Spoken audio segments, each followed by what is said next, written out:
जब भी हम प्लेसमेंट्स की बात करते हैं तो सबसे पहले जो हमारे दिमाग में माइंड में नेम आता है वो आता है स्टार्टअप्स का।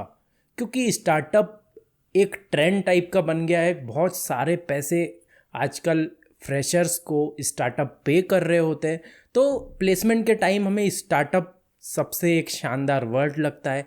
सबसे अच्छी चीज़ें हमें प्रोवाइड करके दे रहे होते हैं। सबसे ज़्यादा फैसिलिटीज़ एज ए फ्रेशर आपको मिल रही होती है स्टार्टअप में। और जैसे कि आप सभी जानते हो 2021 में आफ्टर लॉकडाउन हमारे इंडिया ने बहुत सारे स्टार्टअप प्रोड्यूस किए।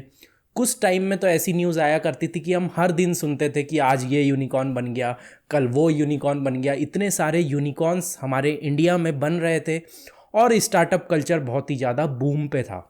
Is this sort of the end of the tech dream in a way? Has the tech bubble burst?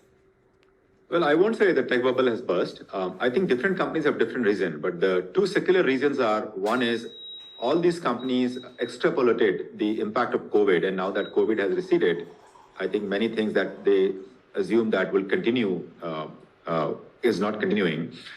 तो हम ले ऑफ की अगर बात करें तो पहला ले ऑफ जो स्टार्ट किया था वो कंपनी का नाम था ट्विटर।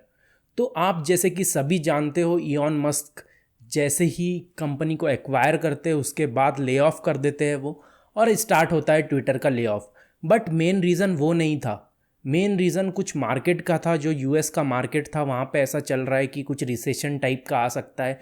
जितना भी बाहर के मार्केट है उन सब जगह पे थोड़ी सी प्रॉब्लम जा रही थी। इसलिए ही इलॉन मस्क ने ये डिसीज़न लिया कि यार हम ट्विटर में ले ऑफ करेंगे। जैसे कि आप ये न्यूज़ में देख सकते हो। It's going to be closed until Monday after many employees rejected Elon Musk's ultimatum to remain employed. Musk sent out an email, you may recall, to workers earlier this week telling them that they need to commit to long hours or leave with a 3-month severance package. Last night on CBS News Primetime with John Dickerson, John spoke with a former Twitter employee about the effects Musk has had on the platform and what could be next. We've already seen an increase in abuse. There was a study by Tufts University that looked. उसके बाद जो second हमें lay off की news सुनने मिली वो सुनने मिली Meta के तरफ से। जैसा कि आप सभी जानते हो कि मेटा एक पेरेंट कंपनी है इंस्टाग्राम, फेसबुक, इन सब की। तो आप सभी जानते हैं कि फेसबुक अब कोई चलाना नहीं चाहता है और दूसरे प्लेटफॉर्म भी उन्हें इतना रिवेन्यू नहीं दे रहे होते हैं। और जैसा कि आप सभी जानते हो 90% शेयर 1 ईयर में डाउन हो चुका है मेटा का। तो ये भी एक मेजर रीज़न है कि उनने भी ले ऑफ स्टार्ट किया। और दूसरा मेजर रीज़न मेटा का ये था कि जो हमारी कंपनी एप्पल है उनने बोल दिया कि हम आपको हमारे मोबाइल के अंदर ट्रैकिंग नहीं करने देंगे। मतलब अब आपका डेटा फेसबुक नहीं ले सकता जब तक आप परमिशन नहीं देते हो एप्पल मोबाइल से। तो इस टाइप का फीचर उसमें डाल दिया गया है एप्पल में, जिसके कारण से फेसबुक का रिवेन्यू इफ़ेक्ट हुआ और शेयर्स और ज़्यादा गिरे। इस चक्कर में भी उन्हें ले ऑफ करना पड़ा। और मार्केट भी उतना अच्छा नहीं चल रहा होता है यूएस का, अभी की कंडीशन में उतना अच्छा नहीं चल रहा है। तो इसलिए भी उन्हें ये भी एक मेजर रीज़न था कि उन्हें ले ऑफ किया। हम सीईओ का स्टेटमेंट सुन सकते हैं, उनने बोला भी है इस बारे में। Just a range of different emotions. I want to say, up front, that I take full responsibility for this decision. I'm the founder and CEO. I'm responsible for the health of our company, for our direction, and for deciding how we execute that, including things like this. And this was ultimately my call, and it was one of the hardest calls that I've had to make in the 18 years of running the company. And a lot of why it's hard is, obviously it has a big impact on your lives. But also, for our mission, we're losing people who you've really put your heart. और उसके बाद आती है हमारी सबकी प्यारी दुलारी company की जो इंडिया में बहुत ज़्यादा हायर करती है, अमेज़ॉन की। तो अमेज़ॉन ने भी उसके बाद जैसा फेसबुक ने किया, जैसे ट्विटर ने किया, उसी तरीके से 10,000 एम्प्लॉयज़ अमेज़ॉन ने भी घोषणा कर दी कि हम भी भाई निकालने वाले हैं। जिसमें से मेजरली ऑफ रोल एम्प्लॉयज़ थे, मेजरली जो सपोर्ट प्रोवाइड करते थे वो लोग थे। बट हाँ, ऐसे भी बहुत सारे एम्प्लॉयज़ थे जो टेक रोल्स में थे। इंडिया में से भी ले ऑफ हुए हैं और बाहर की कंट्रीज़ में से भी हुए हैं। मेजरली बाहर की कंट्रीज़ में से हुए हैं, इंडिया की कंट्रीज़ में से कम हुआ है।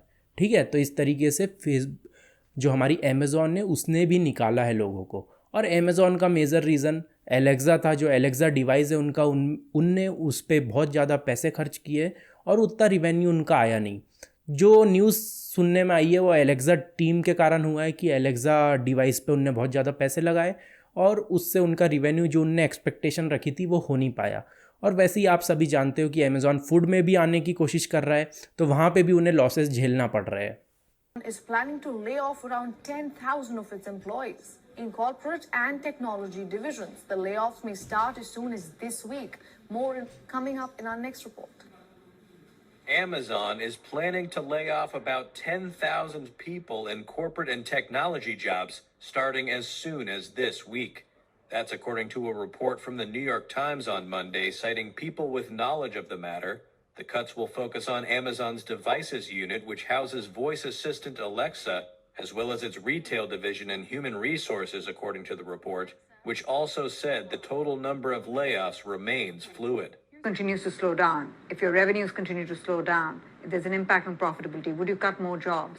I think we're very committed, as I said in our earnings call last time, that look, we're very committed to making sure that our operating expenses and our revenue growth are sort of compatible, because after all, we're a company that needs to be managed super well, and we will continue to do so, and we've done that over the last 47 years through many cycles. And so one thing that I don't want us to do is not to just over-rotate on, we didn't do that on the upside, we're not going to do that on the downside, because ultimately, right now, we're also investing in technologies like cloud and AI and even sort of the industrial metaverse in order to be able to be there and be relevant, right? Our shareholders care about our performance today and tomorrow.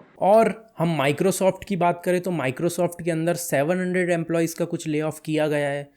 Take role से उतने ज़्यादा lay off नहीं हुए हैं अभी तक और hopes हो कि आगे होंगे भी नहीं। तो माइक्रोसॉफ्ट का अभी तक ठीक ठाक चल रहा है सब कुछ। बट हाँ, स्टार्टअप्स में से फायरिंग हो रही है, जैसे गोजेक हो गया, टोकोपीडिया हो गया। जोमेटो के जो शायद CTO या CEO, मुझे अच्छे से नहीं पता है कौन है, उनने भी रिज़ाइन कर दिया है। तो इस टाइप की प्रॉब्लम्स कंपनी में चल रही है। शॉपिफाई ने लोगों को निकाला है। एक Booking.com कंपनी है जो बाहर की कंपनी है। आपको पता होगा कि Booking.com ट्रैवल एजेंसी सबसे बड़ी है, जैसे अपनी मेक माई ट्रिप है इंडिया में, वैसी एक Booking.com है जो पूरे वर्ल्ड की सबसे बड़ी कंपनी है ट्रैवलिंग। तो वहाँ पे भी ले ऑफ हुए हैं। तो ऐसा नहीं है, कुछ मार्केट की कंडीशन भी गड़बड़ हुई है, सभी कंपनी ले ऑफ कर रही है। अब वो सब तो ठीक है, तो क्या इंडिया में भी ले ऑफ होने के और चांसेस है या रिसेशन आने के और ज़्यादा चांसेस है? तो यार ये डिपेंड करता है कि US का मार्केट कैसे रहता है, वहाँ की कंडीशन कब तक सही होती है या कितने दिनों तक वहाँ की कंडीशन ख़राब ही रहती है। तो उसका असर आपको इंडिया में पड़ सकता है। But as per the calculations, the data, India अभी ग्रो कर रहा है। इंडिया की जो ग्रोइंग स्पीड है वो फास्ट है अदर कंट्रीज़ से अगर हम कंपेयर करें तो लोग ऐसा प्रिडिक्शन दे रहे हैं कि इंडिया में उतना असर नहीं पड़ेगा जितना बाहर कंट्रीज़ में रिसेशन आएगा। इंडिया में उतनी ज़्यादा दिक्कत नहीं होना चाहिए। बट हाँ, अगर US में बहुत टाइम तक ऐसा चलता रहेगा तो इंडिया में भी प्रॉब्लम आपको फेस करने को दिख सकती है। तो फ्रेशर को मैं यही सजेस्ट करूँगा कि यार जनवरी में कंपनीज़ का नया क्वार्टर स्टार्ट होता है, कंपनी नए प्रोडक्ट पे काम करना स्टार्ट होती है, नए चीज़ों के बारे में सोचती है, नए प्लान्स डिसाइड करती है कि इस साल हमें क्या क्या करना है। तो हाँ, हायरिंग भी होती है क्योंकि उन्हें नए प्लान्स चाहिए होते हैं, नए लोग चाहिए होते हैं, उनके कुछ नए आइडियाज़ होते हैं, उसको इम्प्लीमेंट करने के लिए नए लोग की रिक्वायरमेंट होती है। तो चांसेस है कि जनवरी से आपका फिर से जो नया क्वार्टर है उसमें वैकेंसी आना स्टार्ट हो और आपकी तैयारी अच्छी रहेगी तो आराम से आपका पैकेज क्रैक हो जाएगा, अच्छी कंपनीज क्रैक हो जाएगी। तो टेंशन बिल्कुल नहीं लेना है, अभी आपके पास टाइम है, अभी आप पढ़ो जनवरी तक, उसके बाद वैकेंसी आएंगी। और अभी भी कुछ कुछ कंपनी है जो हायर कर रही है, ऐसा नहीं है कि इंडिया में हायरिंग पूरी बंद हो गई है। तो बंद कुछ नहीं हुआ है, बस बहुत कम हो गई है। तो जनवरी से फिर से चांसेस है कि हायरिंग स्टार्ट हो एक अच्छे तरीके से, इंडिया में जैसे पहले हायर हो रहा था उस तरीके से हायर होना स्टार्ट हो और सब कुछ पहले जैसा हो जाए। तो ठीक है, मिलते हैं नेक्स्ट वीडियो में, तब तक के लिए okay bye. And All the best for your preparation, for your exams, for your interviews. All the best.